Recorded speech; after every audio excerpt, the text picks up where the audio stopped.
जय हो power star. आप सबके था इंतजार कि पावर स्टार के कब लोग गीत आ रहा बा। आप सबको बता दी कि कल ही आ रहा बा पावर स्टार पवन सिंह के आवाज़ में चाप धन हो।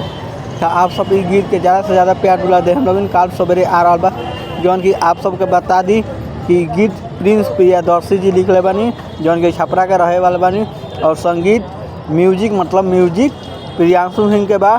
तो आप सबके उहे जोड़ी फिर से बहुत ज़्यादा प्यार दुला दी लोगिन और गाना के नंबर 1 ट्रेनिंग पर कल सवेरे मंगाई लोगिन और ज़्यादा से ज़्यादा प्यार दुला दी लोगिन। और आप सबको बता दी कि यह प्रिंस प्रियदर्शी जौन की कड़िया सडियल यही कुंवारा लदीपी बहुत सारा गाना आप सब सुनने का लिखल। तो ई गाना के भी आप सब बहुत सारा प्यार दुला दी लोगिन जौन की कल सवेरे आ रहा बा। और एगो खास बात बता दी कि जौन ई चाप धन हो जौन गाना आ रहा बा बहुत ही बढ़िया गाना बा। और आप सबको बता दी कि पावर स्टार पवन सिंह के अपन ऑफिशियल चैनल से आ रहा बा।